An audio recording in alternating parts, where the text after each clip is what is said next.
Ito pala ang sekreto sa napakasarap at super moist na chocolate cake with frosting.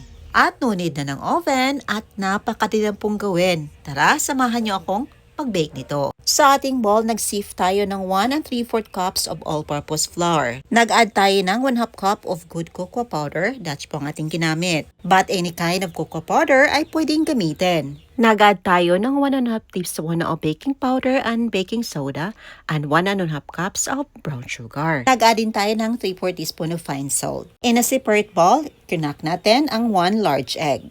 Ini-add na din natin ang 1 cup of evaporated milk, 3/4 cup of water, 1 teaspoon of white vinegar, at ito ang isa sa mga sekreto para maging moist ang ating chocolate cake. Mix lang natin until well combined. At habang nagmi-mix ako, ito na mga aking umusangkit pasilip-silip dahil gusto naman din niyang mag-bake.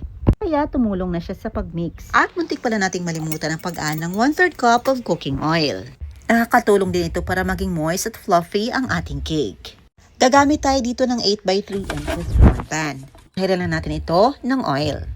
Lulutuin natin ang ating cake sa steamer. Make sure na rolling boil ang water before natin isalang. Steam for about 55 minutes to 1 hour over low heat. At induction cooker po ating ginamit, nasa setting lang po ng 2 to 3. And after 60 minutes, ito na, tinututpick test na natin. And it comes out clean, that means luto na. At kunting tips lang po, kung magluluto kayo ng cake sa steamer, huwag niyong iset into high para hindi bubuka at maging puto yung cake nyo. Low flame lang po para maganda ang pagkaluto.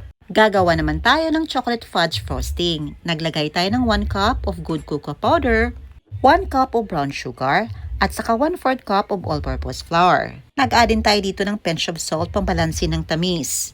Ating flour mixture, nag-add tayo ng 1 and 1/2 cup of evaporated milk. Paghaluin lang natin ito until well combine ang lahat ng mga ingredients. Lulutuin natin ito sa medium flame until na mag-thicken. At kapag naging ganito na, i-add na natin ang 3 tablespoon of butter. Butter cup po ang aking ginamit. Sa puntong ito gusto ko maging runny ang icing natin. At kunting tips lang po kung gusto nyo maging thick at hindi runny ang icing nyo, pwede nyong i-lessen ang butter na inyong inilagay. Before tayo mag-icing, make sure na na-hold on na natin ang ating cake for about 30 minutes to 1 hour or pwede nyong ilagay sa loob ng refrigerator. Dito ina-unmold na natin at lagyan na natin ito ng ating nalutong chocolate fudge frosting. Ilagay habang mainit-init pa para maging smooth at glossy ang ating icing. Take note, kung pampalaman ang gusto nyo, pwede nyo i-lessen ang butter into 1 tablespoon lang para mag-thicken ang ating mixture. I-coat lang natin sa gilid hanggang sa matapos. And make sure na linisin natin para maging presentable naman ang ating moist chocolate cake. At nilagay muna natin ito sa loob ng refrigerator before natin ito nilagyan ng sprinkles. At i-design ang cake na naayon sa gusto nyo. At ito na, ready to serve ng ating napakasarap at super moist na chocolate cake. O diba, pwede ka nang mag-bake kahit walang oven. Ayan lang po, salamat sa panonood. See you in my next vlog. God bless you all and stay safe everyone. Bye and enjoy!